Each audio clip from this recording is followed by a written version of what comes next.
make this retro t-shirt design. We'll be designing Vectorinator in a retro style. I'm using a 3000 by 3000 pixel canvas. I have it saved already in my custom, so on the left I'll click on custom, then 3000. I want the background to be a light color, so 2-finger pinch to zoom, tap on the word, well, the number 3000. On the bottom left, the top circle, at the bottom, the top circle, I'm just going to choose a light color. Tap on that circle to close it. And I would like to deselect my artboard, so I'm just going to click anywhere outside of the artboard. And if you missed that, I'll just do it again. If I tap on 3000, there's a bounding box around the artboard, that blue box with the nodes.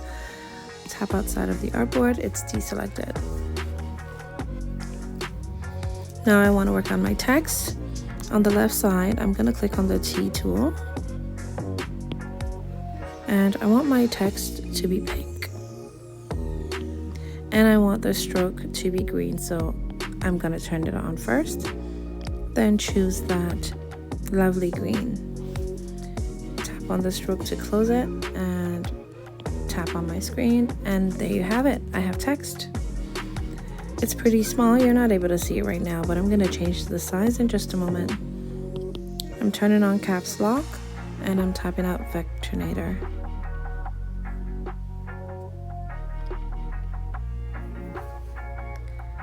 At the top right in my inspector panel, it looks like a paintbrush. I'm just going to click on it. For size, I'm going to type in 200, or you can just scroll across for it to get bigger. And just 2 notches above that, I'm going to change the font from Helvetica to Super Funky. The font is from Font Space. You can use it for personal and commercial use, and I'll link it in the description below. And my color palette I'll also link in the description below with 2 optional colors that you can use. Okay, so I'm just noticing that the stroke did not go on, so I'm just going to fix that quickly. Let's hide this. Turn on the stroke. Make it green. Awesome. So now it's on. At the top left, I'm going to click on the transform tool or the move tool, which is the arrow. Then I'm going to center align it. Awesome. So now what we want to do is make 2 copies of this text so that we have 3 total. Let's go ahead and do that. I'm going to open up my layers panel so that I can make sure it's working. In the top middle, beside the scissors icon, there's the copy icon, so I'm just going to copy. Directly beside that is the paste icon. I'm going to paste. And you see there is a new layer created with the text. It says text 2. I'm going to do this one more time. Copy and paste. Now we have 3 texts. Text number 1, I'm going to lock it, turn it off. This is a backup. I'm just going to name it backup so that I can remember.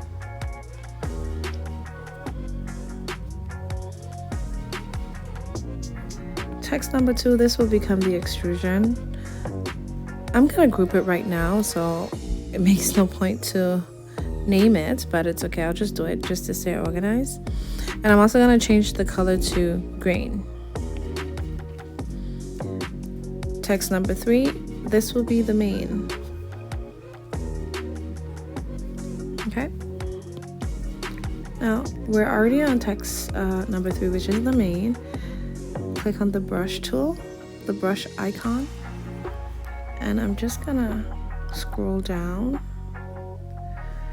right here where you see it says create outlines from text. I'm gonna click on that, go back to the layers panel, and it formed a group.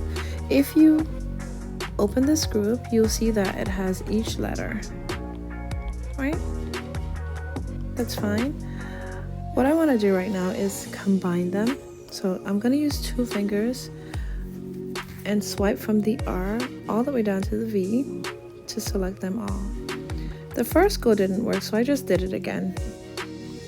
So now that they're all highlighted, I'm going to click on that brush icon again, scroll to the very bottom to the path section, and click on combine. So now that we have this, it's now one curve file. And I'm just gonna name this Vectorinator.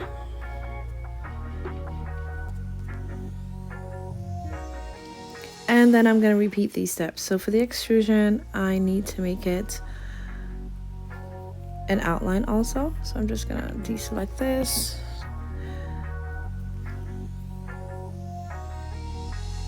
And if you notice that both were selected, you're not able to create an outline in this way. You first have to deselect the top. So you can deselect it by just tapping at the top and it will deselect.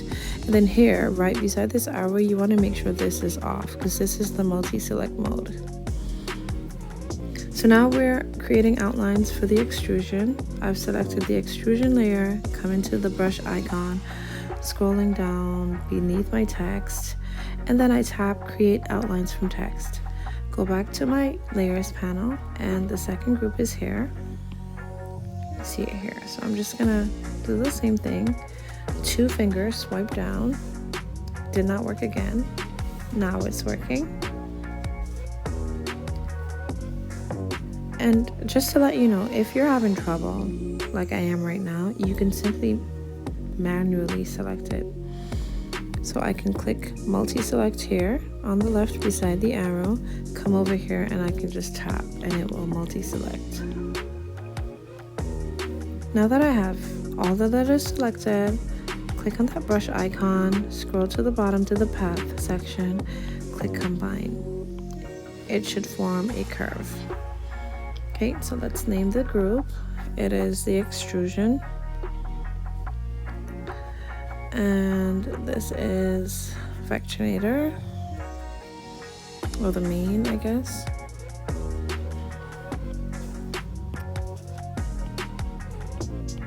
Awesome. So we're ready to get started. Now this is where the fun happens. So I'm just gonna zoom in so that you can see clearly what I'm doing. I'm zooming in on the canvas, 2-finger pinch. Now I want to make sure that I am on the extrusion right here. And what you want to do is pull to the bottom right, like a 45-degree angle. So I want to slant it. So I'm just going to pull at a very tiny increment.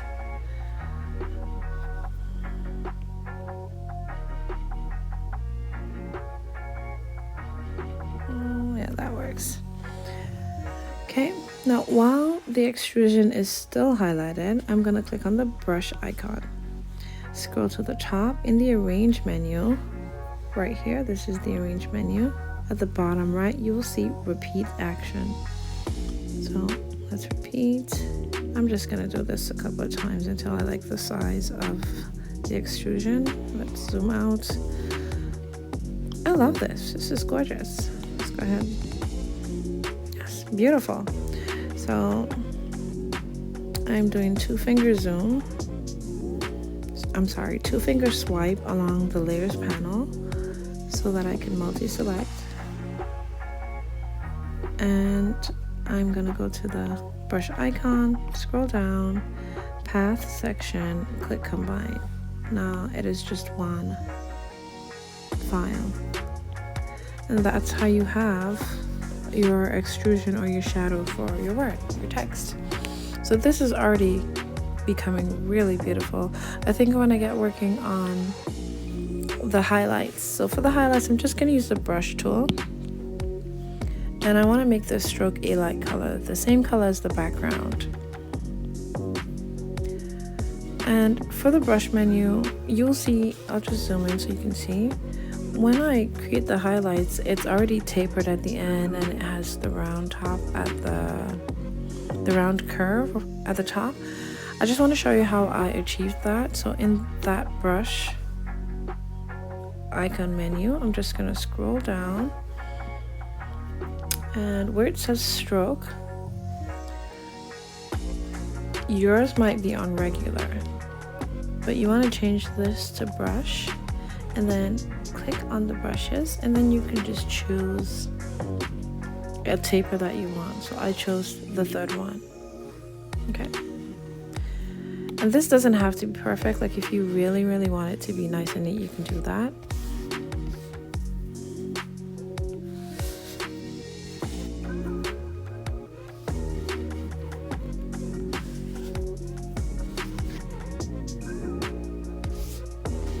So you can put the highlights anywhere that has a curve.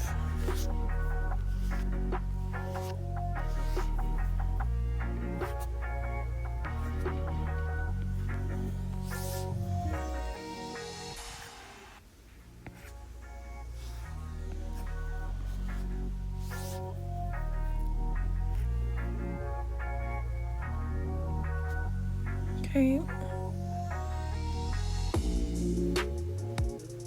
You can do it neatly. Don't be lazy like me. I'm just rushing through this. Okay, you get the point. Awesome. So we are almost done. Where is the highlights for my R? Let's just do this one. So cute. Okay, now we can get started working on the bubbles. So for the bubbles, you just want to place them around the word in an oval shape and almost equally apart. So I'm just going to select my shape tool, choose the circle, and I need my fill on, and I'll start with the pink. I don't need any strokes, so I'll turn that off.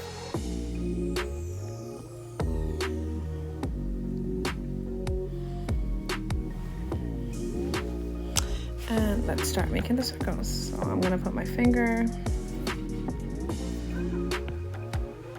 so that it's a perfect circle. And how I make the highlights, I'm just gonna zoom in so that you can see. So what you wanna do is you're gonna end up with 3 circles, and you're going to create a highlight from the 2 that's on top. So this is circle number 1. I'm gonna copy and paste to make sure I have 2 circles. As you see right here. The one on top, I'm just going to make it just a little bit darker. And I'm going to click on duplicate mode right here. And I'll just move. As soon as you touch it, it'll duplicate. Turn off duplicate mode, multi-select, and I'm just going to grab this. So the 2 circles on top, I've highlighted them. And I'm going to use this function, subtract, and there you have it. So we can try this again. There's many ways to do it. You can do it whichever way you're comfortable with. So I'm gonna go to the circles. You can also just copy and paste this. Like you can come here, highlight them both, group it, select the copy or the duplicate mode, and just copy a bunch of circles. But because I know some may not know how to do the subtract function, I'm just creating many circles. So I'm just go back here. I'm gonna change the color to this green instead. And I'm gonna make it perfect. I wanna copy and paste. I think I'll just copy and paste this one again. Here. I'm gonna move this one, make this one darker. Just make it darker. And I'm gonna put this one here. And highlight, subtract.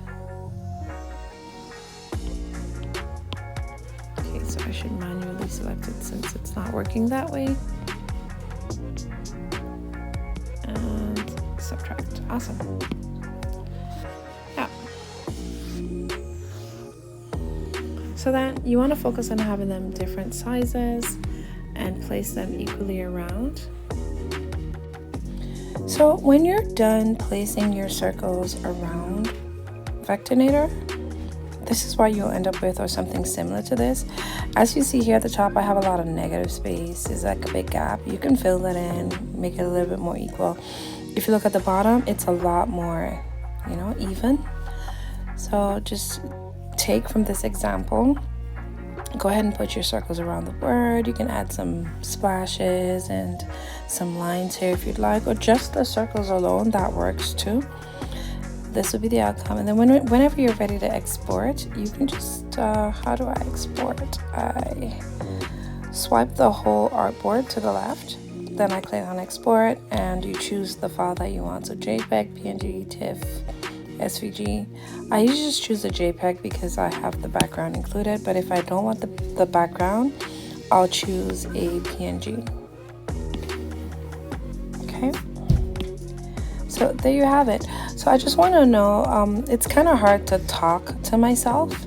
If you have any questions or something that's missing, or I'm skipping over something, you can mention it in the comments and I'll make sure to include it in my next video.